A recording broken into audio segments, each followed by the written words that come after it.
So I decided to build my first mechanical keyboard. But why? This is my current keyboard, the Durock Biscuit. It's a membrane keyboard that I got for my first gaming PC, so that means I've had it for more than 8 years now. And to be honest, the main reason I got it was because little Jerry thought that this logo was really cool at the time. While it does still work, I've been wanting to get an upgrade because one of the legs at the bottom are missing, making for a really weird typing experience.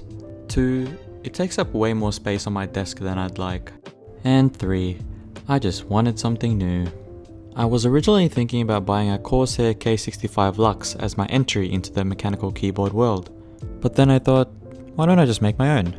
It'd be a cool project that I could work on, and an opportunity to learn some new things. So after watching countless YouTube videos on custom mechanical keyboards, I finally pulled the trigger and ordered everything that I needed. Now, fast forward to today, and I've finally got everything in hand. For my build, I decided to go with clear Durock V2 stabs, Noir rose linear switches because they're black-pink. Oh fuck. A white D65 case from KBDFans that came with a brass plate and their KBD67 Mark II solder PCB, as well as some keycaps from KRepublic with blue legends and pink hiragana sub-legends because anime. Now, let's get into the build process. The first thing I did was make sure that the PCB was all fine and dandy using some ESD tweezers and via. Once that was sorted, I moved on to the stabs. I didn't have to clip any extra legs since these already came pre-clipped.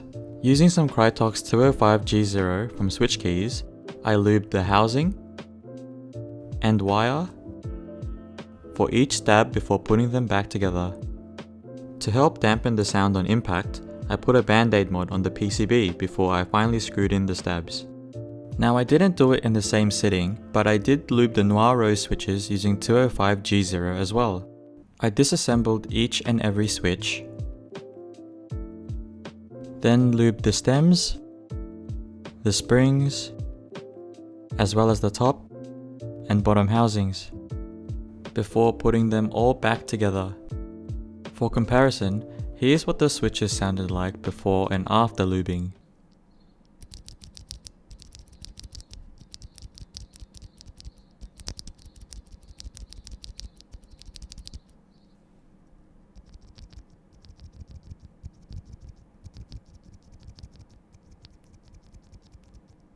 With all the switches now lubed, I mounted them onto the PCB for soldering. The last time I did this was in year 8 or 9, so my soldering job wasn't as crispy as other people's in the community, but I still managed to get it done. After that, all I had to do was put the keyboard together.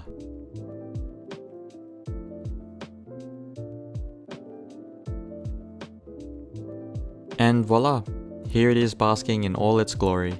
I'm pretty happy with how my first build came out. It's by no means perfect, but I had a great time getting my hands dirty. After using my new D65 keyboard for a few weeks now, I can tell that it leaps better than my old Durock Biscuit. I'm still getting used to the 65% form factor, but it's really nice having the extra space on my desk. I will say though, I didn't expect to spend so much time lubing the switches. But despite that, I can definitely say that I'm hooked on this hobby. I mean, I'm already thinking about what to buy next, which my wallet isn't too happy about. To wrap things up, here's a typing test of my build.